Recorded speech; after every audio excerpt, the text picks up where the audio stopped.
Station के बाहर शहर का वातावरण बहुत अंधेरा, उदास और भीगा हुआ था। शायद कहीं बारिश हुई थी। गाड़ी में मानसिक थकावट के कारण मैं सो गई थी। प्रयाग स्टेशन पर गाड़ी रुकते ही जो झटका लगा था वो शायद मेरी आत्मा को भी महसूस हुआ था। तभी इतने अनायास मेरी आंख खुल सकी थी। गाड़ी स्टेशन पर काफी लेट पहुंची थी।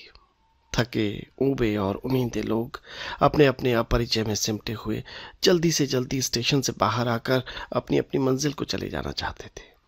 भीड़ का वो बहाव बाहर अंधेरे में बड़ी आसानी से देखते देखते खुलता जा रहा था। बहुत आशंकित मन शायद न रहा हो, पर अंधेरे से कुछ भय तो लगा ही। किसी तरह साहस बटोरकर रिक्शा किया। सड़क पर दूर दूर लगी हुई बत्तियों के नीचे से रिक्शा गुजरता तो मन एक क्षण के लिए आश्वस्त होता, लेकिन अंधेरे की पट्टी दोबारा शुरू होने पर फिर वही आशंका आ घेरती। जाने कैसा भय था वो।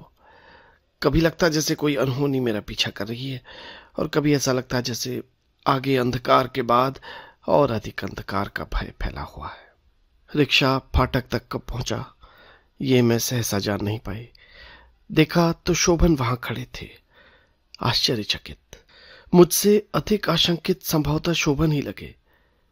घबराहट भरे स्वर में उन्होंने पूछा, अकेली आई हो कुंतल? साथ कोई नहीं आया? सहसा मैं कुछ कह नहीं पाई। मीनल की वेदना मन में थी, लेकिन उसे किस सिरे से कहा जा सकता है ये निर्णय करना कठिन था। शोभन लगातार कई प्रश्न पूछते गए, जैसे वहां के समाचार और फिर सबसे अधिक अपनी रक्त कमल मीनल के बारे में। उत्तर उतना सहज नहीं था। प्रसंग को प्रकट करने में अपनी असमर्थता छुपाने के लिए मैं रिक्शे से सामान उतारने लगी। तब शोभन को भी याद आया कि पहले सामान उतारा जाना है। फिर जैसे लज्जित होकर उन्होंने जल्दी जल्दी सामान दोनों हाथों में लटकाया और अंदर की ओर ले चले। फूलों वाले उपवन से गुजरी तो क्षण भर ठहर कर परिचित मादकता भरी सुगंध बटोर लेने का मन हो आया। अंदर पहुंचते पहुंचते मन की वो आशंका काफी हद तक खुल चुकी थी। आशंका के अंतिम तार भी शोभन की पुलकित बाहों का दबाव पाकर टूट गए। तन्मयता के उन एकांत क्षणों में इतना अवश्य अनुभव हुआ कि जैसे फुलबगिया की वो लतर आसपास की किसी खिड़की से अंदर झांक रही है। मेरी मनस्थिति का आभास शोभन को भी हुआ। उनसे छुपा नहीं रहा कि इतने दिनों के बाद मिलने पर जो एकांत तन्मयता उत्पन्न हुई थी उसमें कहीं हल्की दरार भी है। यह अनमनापन उन्हें अच्छा नहीं लगा। बहुत स्नेह से बाहों में कसकर उन्होंने पूछा, क्यों कुंतल, कुछ विशेष बात है ना? देखो सच बताना, कुछ ऐसा है जो तुमने हमें बताया नहीं। मन को एक झटका सा लगा कि क्या बताऊं और कैसे बताऊं। तन में एकांत के क्षणों में इस अप्रिय प्रसंग का जिक्र बहुत अच्छा भी नहीं लगा, लेकिन दूसरा कोई उपाय भी तो नहीं था, क्योंकि मन के अंतर का सत्य छुपाकर कब तक रखा जा सकता था। इसमें संदेह नहीं कि वो मीनल का प्रसंग मेरे लिए सुखकर नहीं था, और भी विशेषकर तब जब मेरे और शोभन के बीच दूरी कम होकर भी कम न हो पा रही हो। विवश होकर सब कुछ बता देना पड़ा। सुनकर शोभन सन्नाटे में आ गए। ऐसा लगा जैसे वो वहां नहीं है। मन पश्चाताप से भर उठा। वो प्रसंग उनसे कहा इसका खेद मन में था, लेकिन दूसरा उपाय भी क्या था? बताए बिना भी तो शोभन सहज नहीं हो सकते थे। इतने दिनों बाद तो यहाँ आई थी इस नीले कमरे में, सब कुछ भूल जाने के लिए, स्नेह सुख और शांति में खो जाने के लिए, लेकिन अनायास अपने बीच उठकर खड़ी होती इस दीवार का क्या किया जाए? शोभन इतने अधिक उदास हो गए थे कि उनके पास शब्द नहीं थे, और उनकी इस उदासी और खामोशी के साथ मेरी आशंकाएं फिर सजीव हो उठी थी। इस रक्त कमल को खोकर मैं किस पूरी तरह टूट जाऊंगा ये मैं कल्पना नहीं कर पाता, और अक्सर ऐसा होता है कुंतल, जिसके लिए टूटो वो कभी तुम्हें संभालने नहीं आता। सवेरे फुलबगिया में आई तो मन में जाने कैसी सनसनी भर गई। मैंने देखा कांटेदार जंगली लतर बुरी तरह बढ़ आई थी। मन को धक्का लगा। शोभन को पता तो रहा होगा कि इस जंगली लतर से मुझे घृणा है, फिर उन्होंने इसे क्यों पढ़ने दिया? क्षुब्ध होकर मैंने चाहा कि उसे नोच कर फेंक दूं, लेकिन पहली बार हाथ रखते ही उस जंगली पौधे ने हिंसा से मुझे डस लिया। उसके कांटे उंगलियों में चुभ गए। वो पीड़ा मेरी पराजय में बदल गई। हताश होकर मैंने उसे ज्यों का त्यों छोड़ दिया। ठीक है, उसे बढ़ने दो, देखती हूं ये कितना बढ़ती है। उनकी सारी रात की गहरी उदासी मेरे मन को कचोट रही थी। उस दिन भी उनको अपने में डुबो लेने के मेरे कितने ही प्रयत्न बेकार हो गए। उनके मन को मैं सहज नहीं कर पाई और उनकी ये बेचैनी दूनी होकर मेरे प्राणों में समा गई। निद्राहीन बेचैन रातों का एक पूरा सप्ताह इस यातना में बीता कि मैं कह नहीं सकती। 8वें दिन यातना के उस सागर से मुक्ति की तरह सहज मीनल अपने पिता के साथ आ पहुंची। उसके आते ही मैंने देखा कि शोभन के चेहरे पर पहली बार एक ताजापन आया। मीनल किसी डरे हुए बच्चे की तरह हम लोगों से चिपक गई थी। उसका इस तरह समर्पित होना मुझे अच्छा नहीं लगा, लेकिन फिर थोड़ी देर बाद वो जंगली लतर मुझे याद आने लगी। चाय नाश्ते का प्रबंध करने हटी ही थी कि मीनल नीले पर्दों वाले नील कमरे में किसी बिल्ली की तरह पहुंच गई। चाय नाश्ते का प्रबंध करते करते सहसा मुझे इनके लिखे पत्रों के कुछ शब्द याद आने लगे।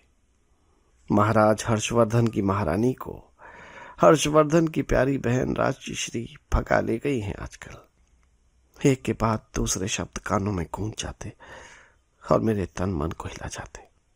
तुम तो कुंतल मुझे तब भी प्यार करोगी ना, जब मैं बड़ा लेखक नहीं रहूंगा।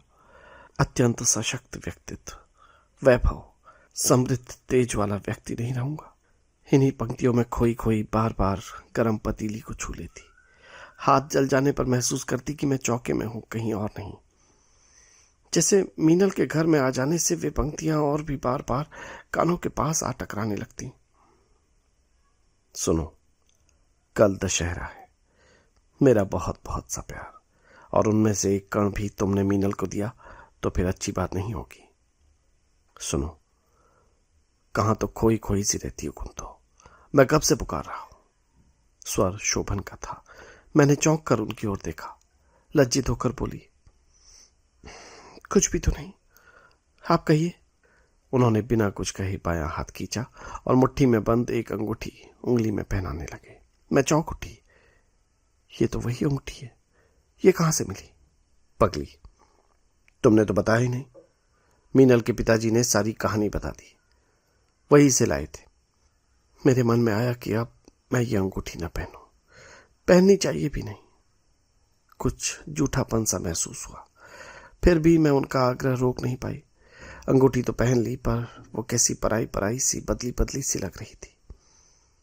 सारा दिन घर हंसी और उल्लास से गूंजता रहा, लेकिन रात घिरते घिरते उदासी केवल मेरे निकट सिमट आई। नीले कमरे में बड़े पलंग पर कमजोर लेकिन प्रसन्न मीनल लेटी हुई थी और पास बैठे हुए शोभन दुनिया भर की जाने कितनी बातें किए जा रहे थे। बातों का कहीं अंत ही नहीं था। मीनल के पिताजी दूसरे दिन घर लौट गए, लेकिन मीनल वहीं रह गई। मीनल और लगातार बढ़ती जाती जंगली लतर। समझ नहीं पाती थी कि ये लतर कितनी जल्दी बढ़ रही थी, और कोई पौधा तो इतनी जल्दी नहीं बढ़ता। शरीर थका हुआ था ही, मन भी स्वस्थ नहीं था। जंगली लतर मेरे मन पर किसी मनहूसियत की तरह चिपक गई थी। फिर भी खाना खाया। मीनल मेहमान थी, इसलिए प्रयत्न करके अधिक से अधिक व्यंजन बना लेना आवश्यक था। जैसे तैसे खाना तैयार हुआ। सोचा शोभन और मीनल को कह दूं खाने के लिए नीचे आ जाएं। थकावट इतनी थी कि नीचे से आवाज देने का साहस न हुआ। धीरे धीरे सीढ़ियां चढ़ी। उदासी के कारण थकावट और अधिक हो गई। नीले कमरे का पर्दा हटाकर मैंने आवाज दी, शोभन। मेरी आवाज के साथ ही कमरे के दूसरे सिरे पर हल्के अंधेरे में पलंग पर सहसा एक आंदोलन हुआ। अचकचाकर शोभन उठ खड़े हो गए। मीनल ने दूसरी ओर करवट बदल ली। मेरे पुकारने और शोभन के उठ खड़े होने के बीच पलक मारते जो कुछ दिखा वो न समझा जाने योग्य न था। इसके बाद मैं वहां ठहरी नहीं जानती कि पैरों में इतनी गति कैसे आ गई थी। पलक मारते मैं नीचे आई। नीचे आते आते मैंने सुना शोभन ने आवाज दी थी। मैं रुकी नहीं, सीधे अपने कमरे में आकर पलंग पर गिर गई थी। थोड़ी देर बाद शोभन आए, स्वर याचना से भरा हुआ और शरीर आशंकित। संभवतः वे अगर आते नहीं तो मैं कुछ सोच सकती, कुछ निर्णय कर सकती। क्षमा याचना के साथ उन्होंने जो कुछ कहा वो मैं ठीक ठीक सुन नहीं पाई। रो पड़ी। संभवतः उन्होंने सफाई देते हुए कहा था कि मीनल को बहुत तेज दर्द होने लगा था। दर्द तो मुझे होने लगा था, तेज और अभी। इसके लिए शोभन के पास क्या उपचार था? बार बार क्षमा याचना और खुशामद और अर्थहीन सौगंध थे। उन्होंने बताया कि मीनल तो वापस कलकत्ते जाएगी। उस दिन वो प्रसंग वहीं समाप्त हो गया, कम से कम अस्थायी रूप से। 2 दिन बाद मीनल को कलकत्ते वाली गाड़ी पर चढ़ा दिया गया था। उसके बाद भी दिन पहले की तरह सहज नहीं हो पाए, जैसे कहीं कुछ खो गया था। कोई अनहोनी सी घट गई थी। मीनल को गाड़ी पर चढ़ाकर हम दोनों घर लौट आए। शोभन रास्ते में चुप ही रहे। मैं भी कुछ नहीं बोली। फूल बगिया से होकर हम गुजरे तो सहसा मेरी निगाह उसी जंगली लतर पर पड़ी। वो कांटेदार जंगली लतर बुरी तरह फैल गई थी और आसपास लगे हुए गुलाब के पौधों पर इस तरह छा गई थी जैसे उन्हें खा जाएगी। मन नहीं माना, मैं ठिठक गई। शोभन रुके नहीं, बढ़ते हुए दरवाजे तक पहुंच गए थे। उन्हें आवाज देकर रोकना पड़ा। थोड़ा सा हिचकिचाते हुए वो वापस लौटे। लौटकर विचित्र अजनबीपन के साथ पूछा, क्या है, यहां क्यों रुक गई? स्वर की रुखाई की ओर ध्यान न देकर जैसे अपने में ही खोई हुई मैंने कहा, शोभन, इसे उखाड़ कर फेंक दो ना। मुझे डर है एक दिन ये जंगली लतर सारे पौधों पर छा जाएगी और फिर लहलहाते गुलाब सूख जाएंगे। शोभन हंसने लगे। उनका इस तरह हंसना मुझे अच्छा नहीं लगा। मैंने जिद करते हुए कहा कि अभी तुम नहीं उखाड़ोगे तो मैं ही इसे यहां से साफ कर दूंगी। शोभन ने उसी तरह हंसकर बात को फिर डाल दिया। फिर गंभीर होकर बोले, अंदर चलो, अभी बहुत सा काम पड़ा है, कर डाला जाए। काफी दिन से कुछ किया ही नहीं गया। कुछ पुस्तकों की पांडुलिपियां तैयार करनी है। दिन रात लगकर काम करना होगा, तभी काम पूरा हो पाएगा। अपनी बात की उपेक्षा से आहत, अपनी उपेक्षा से पराजित, मैं चुपचाप अंदर आ गई। उस दिन कुछ भी और किया न जा सका। शाम होते ही टाइपराइटर लेकर बैठ गई। अपने आप में खोई, टूपी और उदास पन्ने पर पन्ने तैयार करती रही। कभी कभी बीच में ध्यान आ जाता तो लगता कि शोभन ने पूछा भी नहीं, जानना भी नहीं चाहा कि मेरे मन में क्या कुछ घट रहा है। अंदर का वो घुटा हुआ धुआं मानस पर उभर आता तो पांडुलिपि के शब्द धुंधले हो जाते और हाथ बंद कर रह जाते थे। ऐसे क्षणों में ये उदासी एक चिढ़ बन जाती थी और एक खींच में बदल जाती थी और ऐसा लगता था जैसे शोभन और अपने बीच अनायास उठाई इस शीशे की दीवार को और ऊंची हो जाने दो। मन कभी कभी बहुत अधिक परेशान हो उठता था। दिन रात लगकर पांडुलिपियां तैयार करने के व्यस्त कार्यक्रम में हमारा नित्य का कार्यक्रम मीनल को पत्र लिखकर 3 मील दूर स्टेशन छोड़ने का भी होता था।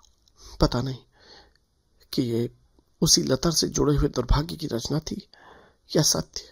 हाँ, एक दिन शोभन ने मुझे बताया कि उनकी बातचीत भारतीय पब्लिशर से हुई है। उन्होंने ये भी कहा कि इसीलिए पांडुलिपियां जल्दी तैयार करनी पड़ेंगी।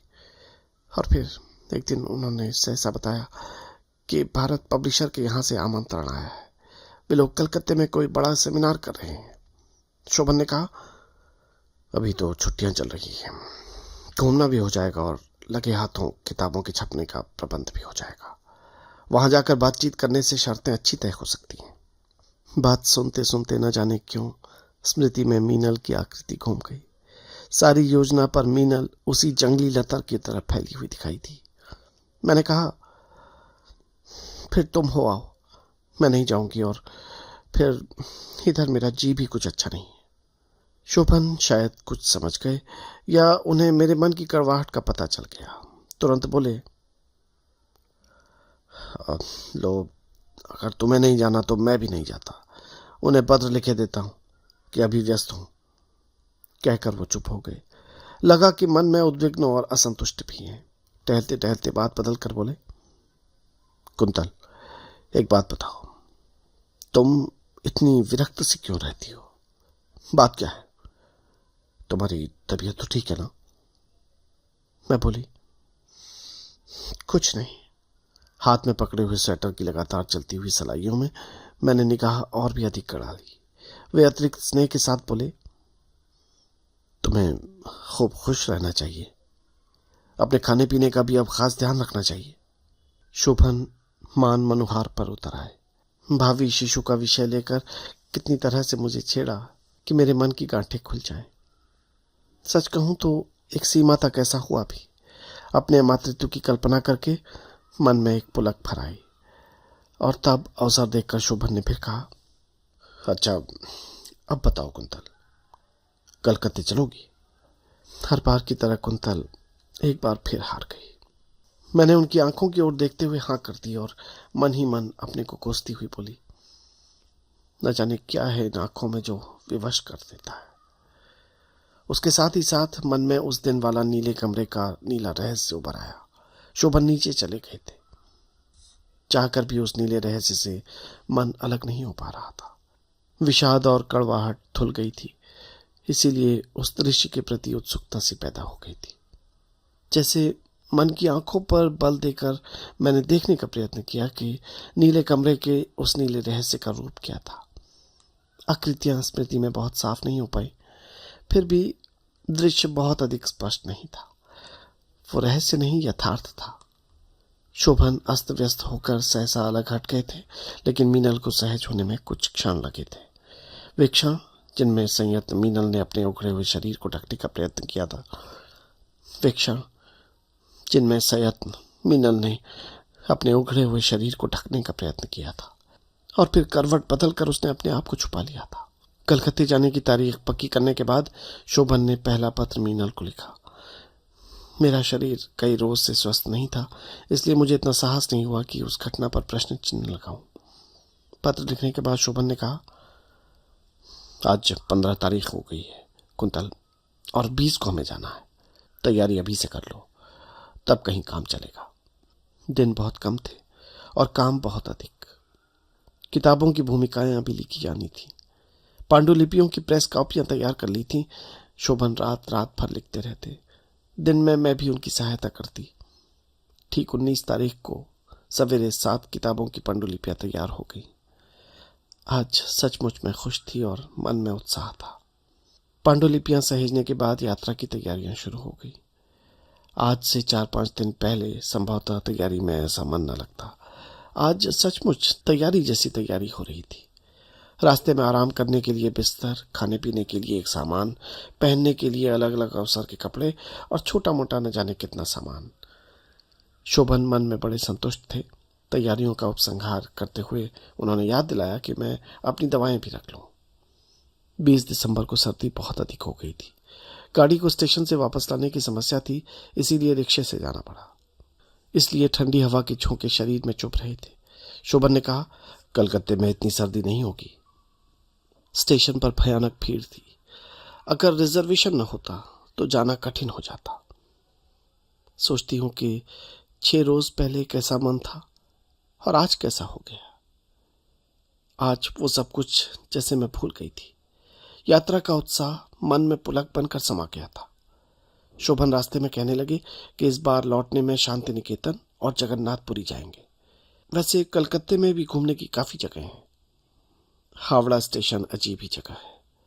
वो स्टेशन कम लगता है, अस्तबल ज्यादा।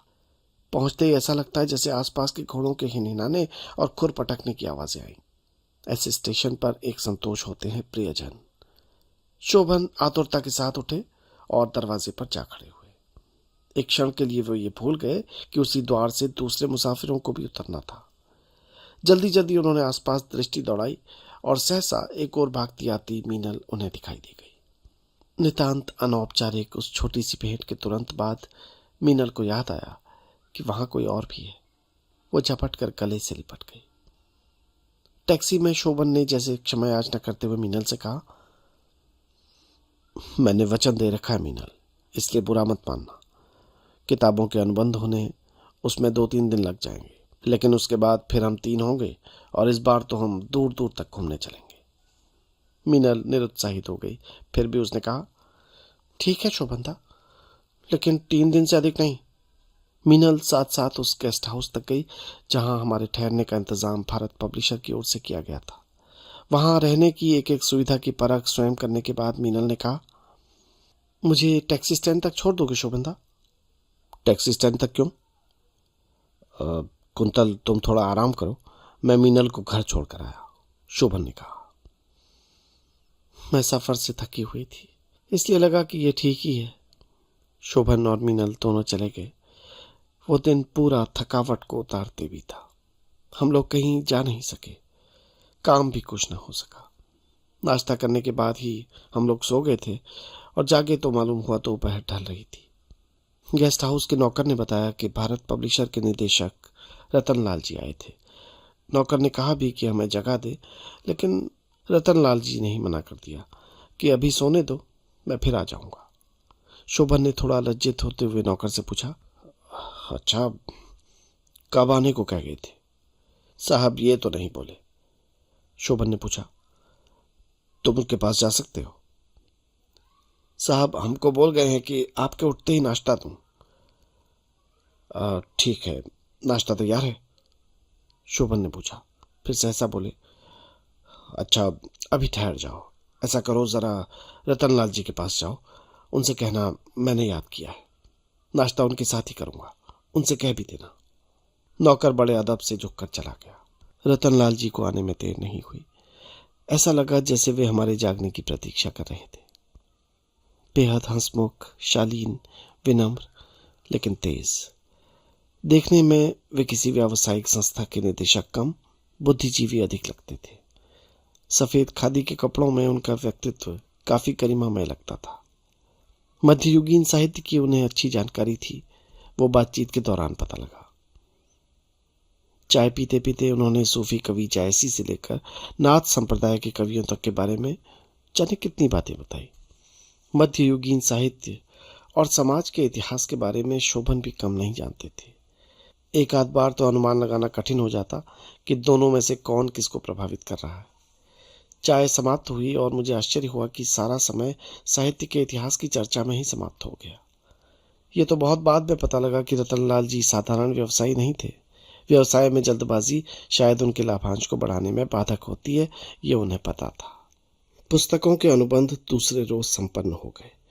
उन पांडुलिपियों के अतिरिक्त रतनलाल जी ने उनसे ये भी अनुबंध किया था कि अगले सेट के लिए वे नए लेखकों की कृतियां संपादित करके देंगे। रतनलाल जी का संपर्क केवल इतने ही व्यवसाय संबंध में सीमित नहीं था। दूसरे दिन रात को अपने घर डिनर के समय उन्होंने पूछा, शोभन जी, कुंतल जी पहली बार यहाँ आई हैं? जी हाँ, अभी तो इन्हें ये महानगरी दिखानी भी है।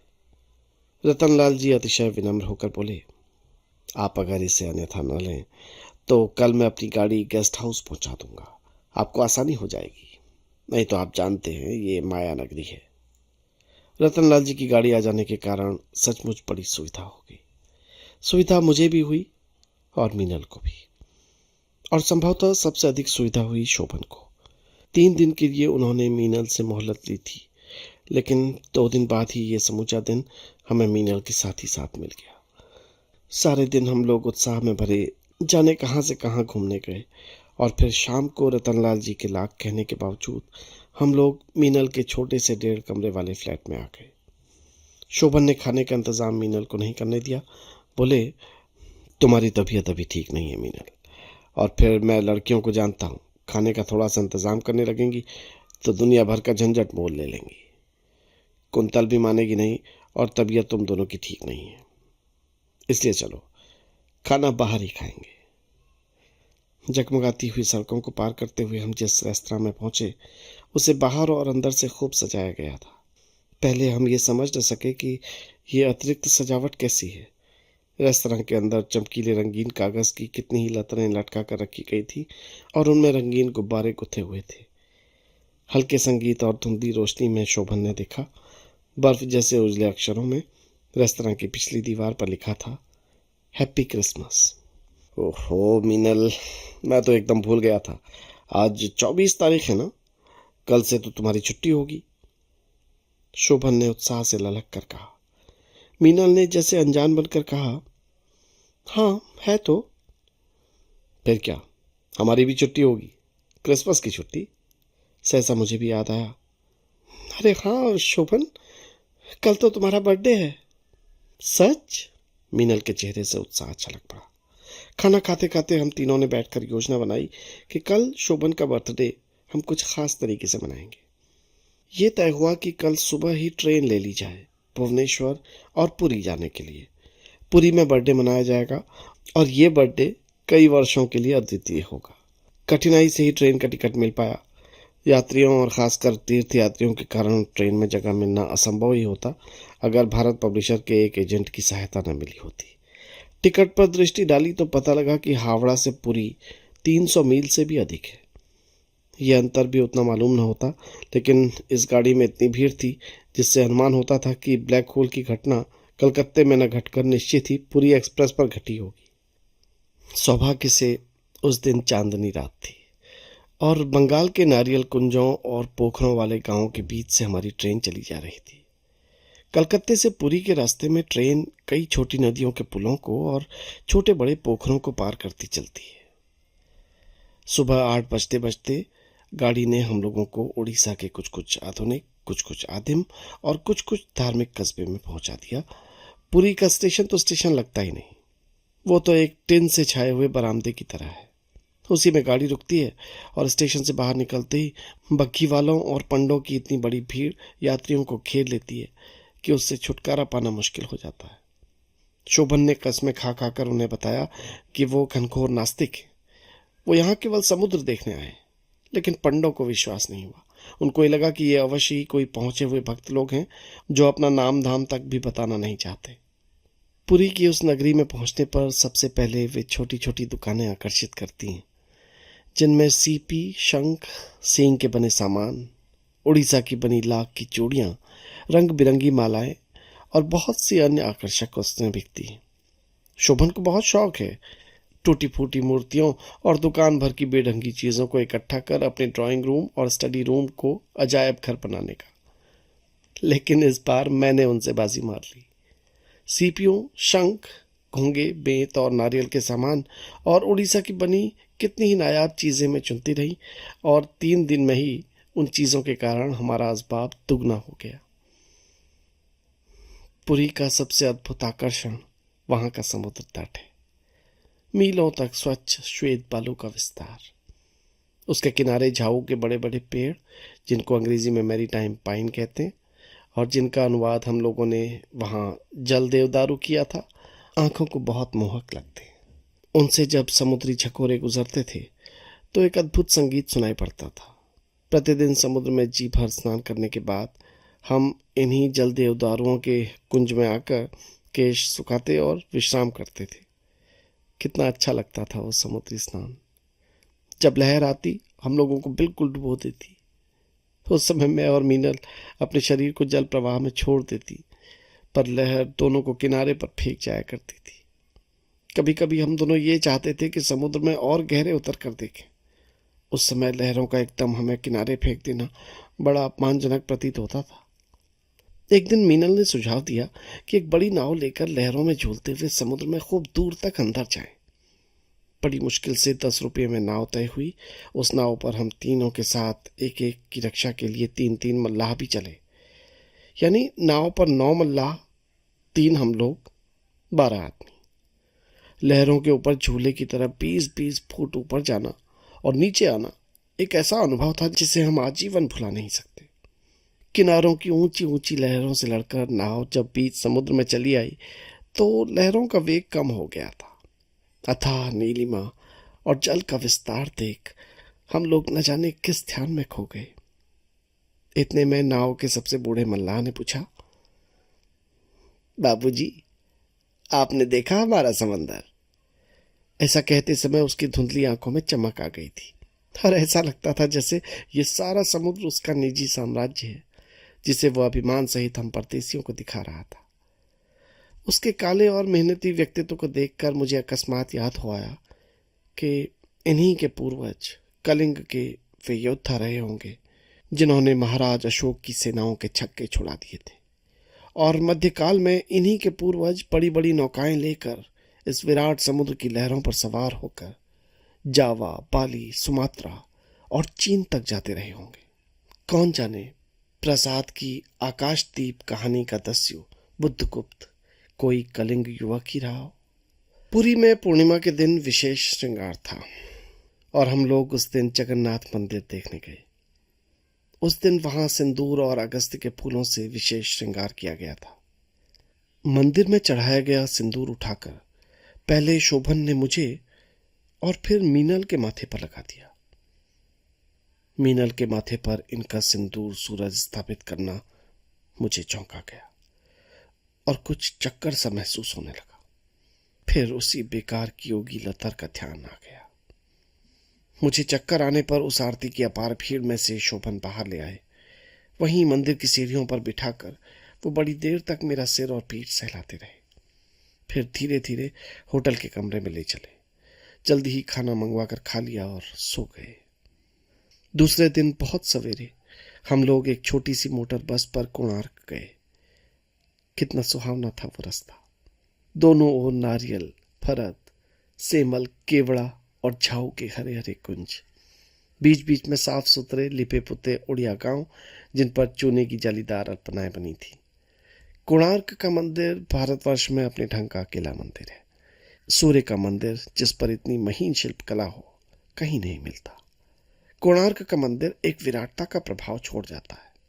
यहां तक पहुंचते पहुंचते दोपहर हो आई थी और मैं काफी थक गई थी। सोचा समुद्र में स्नान कर लिया जाए तो थकान मिट जाएगी। कोणार्क के मंदिर पर खड़े होने से ऐसा सुन पड़ा कि समुद्री लहरें पास ही कहीं लहरा रही हैं। शोभन वहीं एक पेड़ के नीचे चाय की दुकान पर आराम से बैठ गए। मुझे और मीनल को उत्साहित किया कि हम जाकर नहा आए। कुछ दूर हम लोग आगे बढ़ते चले गए, पर समुद्र का नामो निशान नहीं दिखा। मुड़कर देखा, शोभन अपनी हरकत पर हंस रहे थे।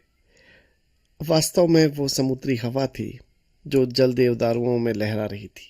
उसी को उन्होंने समुद्री लहर बताकर हम दोनों को मूर्ख बनाया था और अपनी सफलता पर बेहद खुश थे।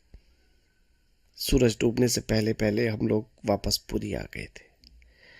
एक अद्भुत अनुभव था पूर्णिमा की रात को समुद्र का विक्षुब्ध ज्वार देखने का। चारों तरफ सब कुछ धुंधला था। चटक चांदनी थी जिसमें रेत चांदनी का ढेर लग रही थी, लेकिन रेत की चमक, पानी की चमक और चांदनी की चमक ने एक चकाचौंध सी उत्पन्न कर रखी थी, जिससे सारा दृश्य थोड़ा थोड़ा धुंधला और रहस्यमय लग रहा था। कभी कभी लहरों में लगता था कि लाखों चांदी की मछलियां कुलेल करती हुई चली आ रही हैं। वास्तव में वो मछलियां नहीं थी, वो केवल चांदनी की छाया थी। अपनी हिमालय यात्रा से मुझे समुद्र यात्रा ज्यादा अच्छी लगी।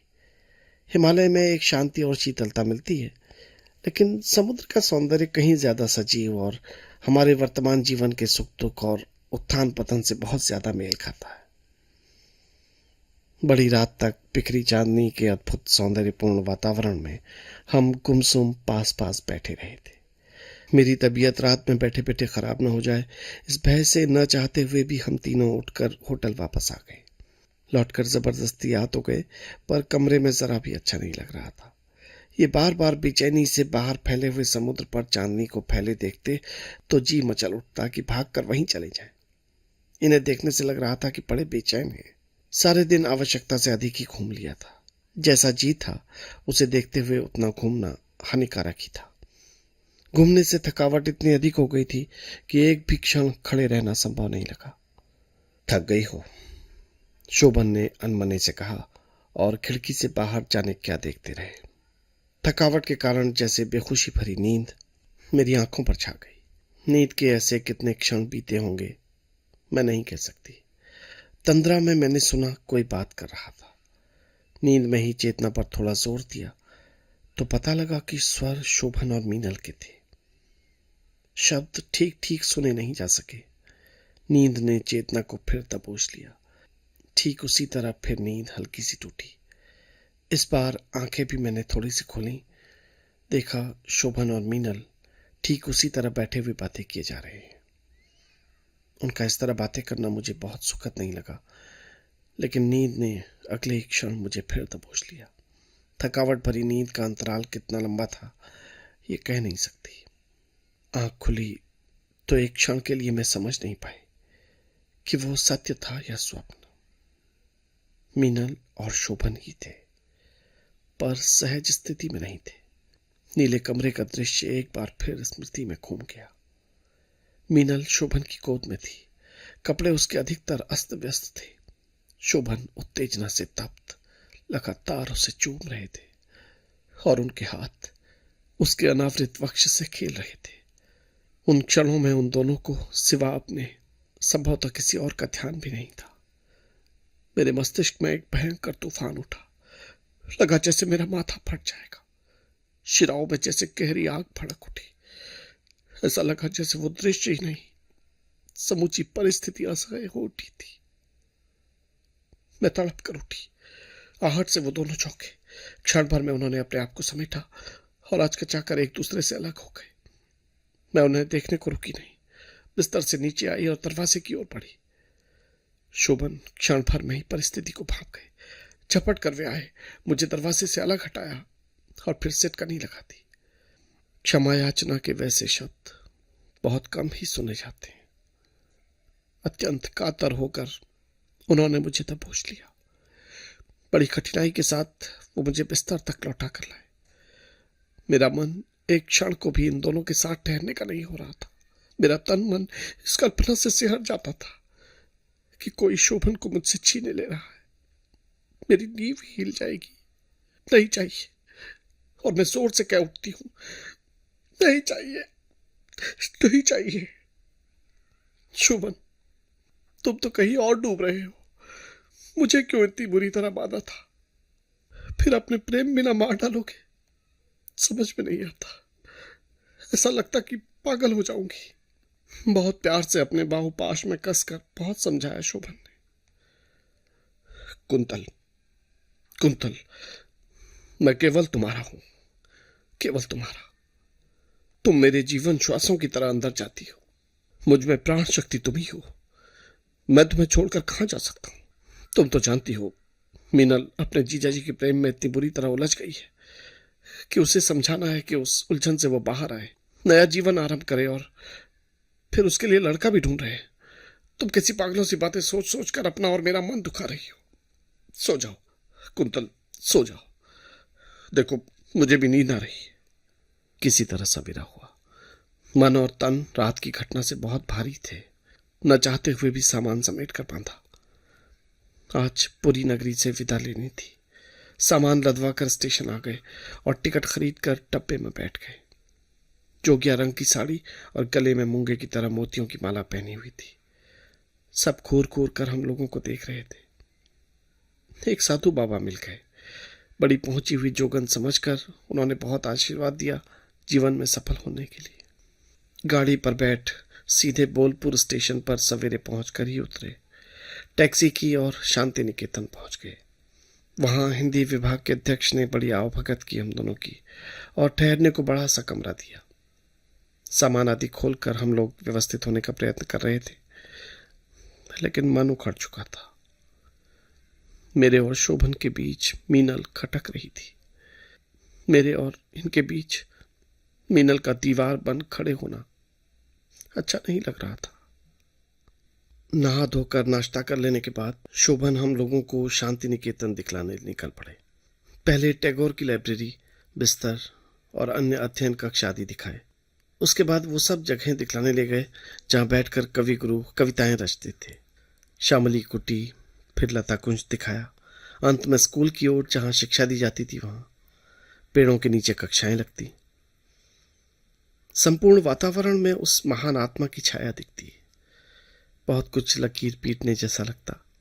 चारों ओर फरद ही फरद के पेड़ फूलों से लदे थे। सोने के रंग के फरद के फूलों के पेड़ मैंने जीवन में पहली बार देखे।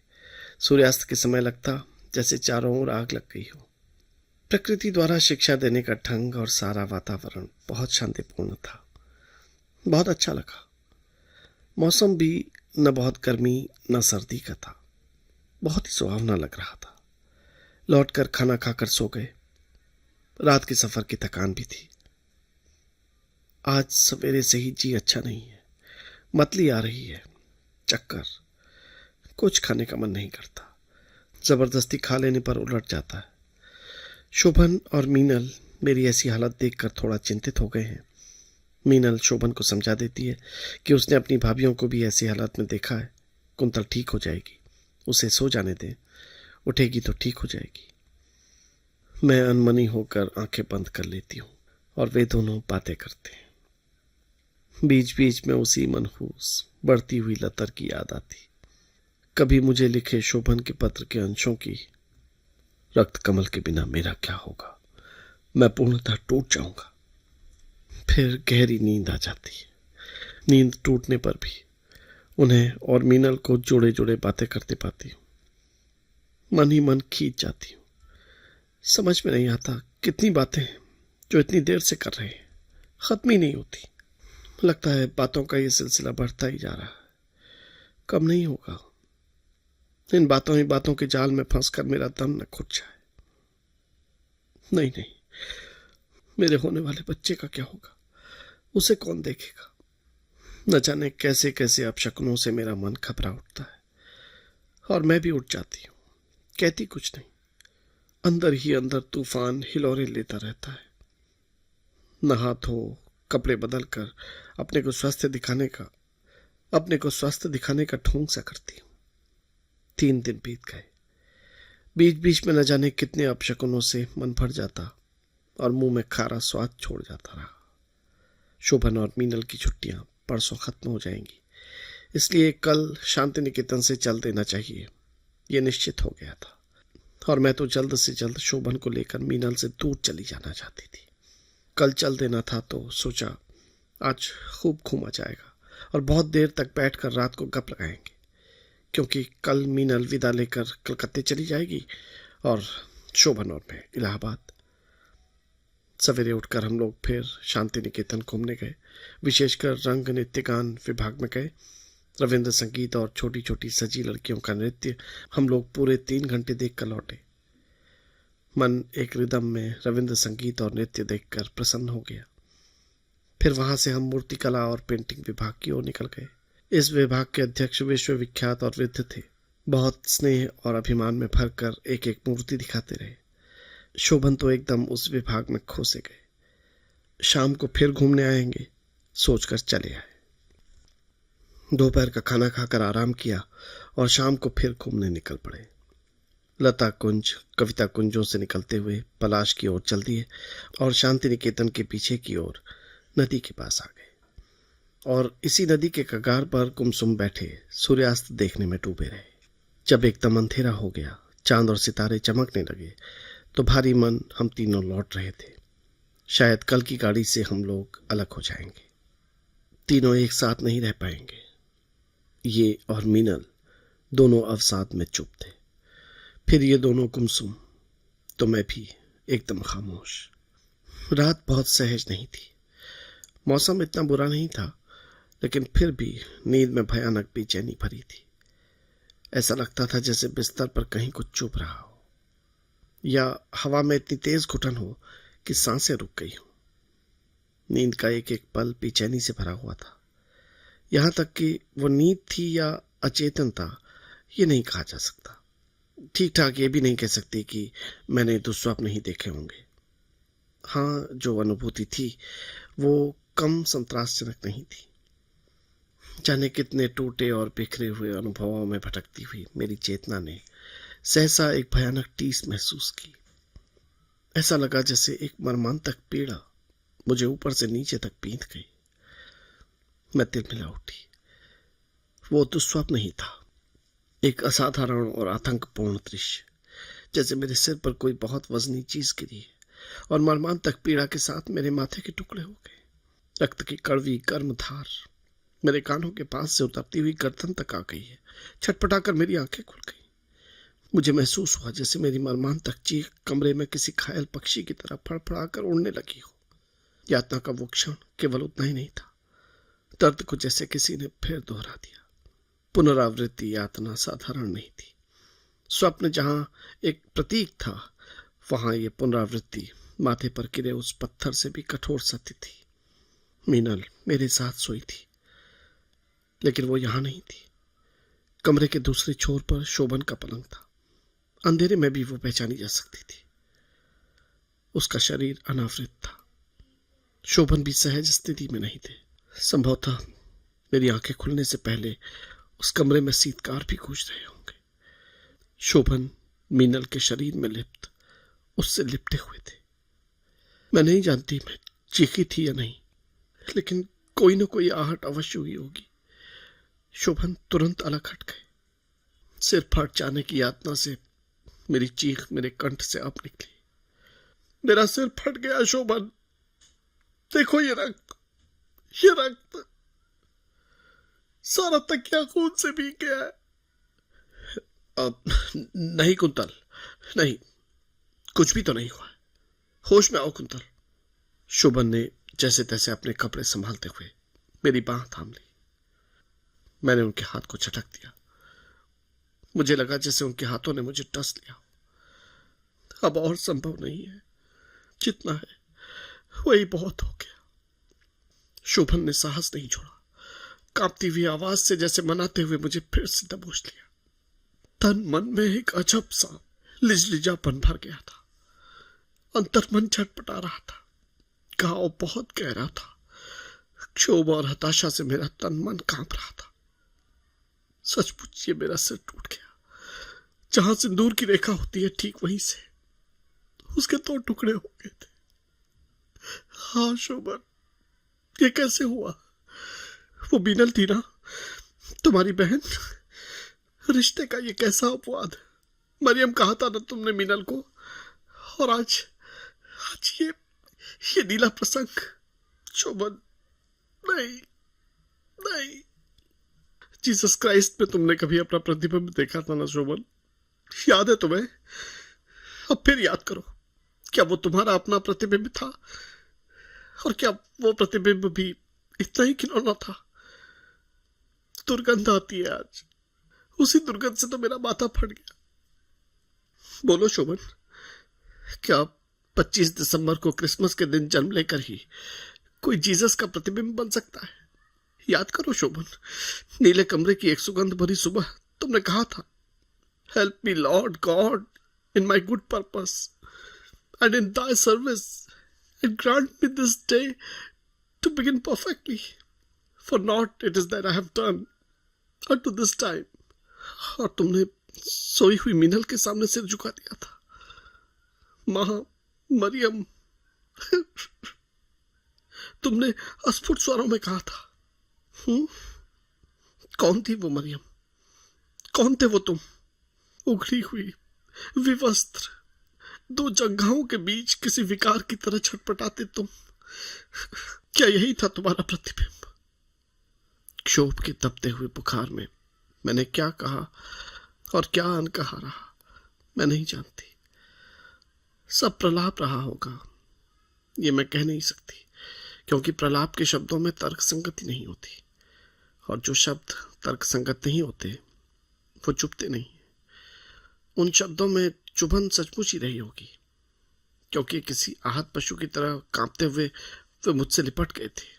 मुझे आश्वस्त करना चाहते थे, लेकिन वो संभव नहीं हुआ। बलपूर्वक झटक कर मैंने उन्हें हटा दिया। वे बेहद पराजित और घबराए हुए थे। घबराहट में उन्होंने क्या क्या कहा, किन शब्दों में क्षमा याचनाएं की, ये आज उतना प्रासंगिक नहीं है। हाँ, मुझे याद है कि उन्होंने पश्चाताप किया था, प्रतिज्ञाएं की थी। उन प्रतिज्ञाओं के बावजूद मेरा मन इतना खौल रहा था कि मैं सहज न हो सकी। मुझे छोड़ दो, अकेला छोड़ दो मुझे। कुंतल को हुए घाव, दर्द, गुस्सा धीरे धीरे आंखों से चुपचाप बाहर आने लगे। ऐसी स्थिति सूरज चढ़ाने तक बनी रही। दिन निकल आने पर मीनल और शोभन उठ गए, लेकिन मैं वहीं बिस्तर पर करवट ले दर्द से कराहते हुए आंखें मूंदे पड़ी रही। ऐसा लगता था कि रात के कांड ने मेरी संपूर्ण शरीर की ताकत खींच ली हो और मुझे शक्तिहीन सा छोड़ दिया हो। इन क्षणों में मुझे बहुत अकेला महसूस हो रहा था। नाश्ता लग गया था और धूप भी बहुत अधिक चढ़ आई थी, लेकिन सारे बदन में ऐसा बुखार जैसा भरा हुआ था कि उठने का साहस नहीं हो रहा था। शोभन संभवतः बहुत देर के असमंजस के बाद मेरे निकट आए। मैंने अनुभव किया कि वे काफी देर तक चुपचाप वहीं खड़े रहे। फिर बहुत संकोच के साथ धीमे स्वर में बोले, कुंतल। मैंने अनसुना कर दिया। उन्होंने फिर कहा, कुंतल, दिन बहुत चढ़ा है, उठ जाओ, नाश्ता कर लो, और आज जाना भी तो है। किसे जाना है? शांति निकेतन तो अशांति गृह बन गया। अशांति गृह भी क्या, बल्कि स्वप्न भंग की भूमि। जाना तो यहां से होगा ही, लेकिन जिस रूप में आए थे, क्या उसी रूप में लौटकर जा सकेंगे। उस दिन सिवा कुछ औपचारिक बातचीत के कोई भी दूसरी बात बोली नहीं जा पाई। बहुत ही यांत्रिक ढंग से सामान बांधा गया और स्टेशन आ गए। गुमसुम चुपचाप साथ साथ हम तीनों थे। बस एक कोई हमारे बीच नहीं था। वो कोई एक वहीं अशांति गृह में छूट गया था, और वो था मेरे और शोभन के बीच का रिश्ता।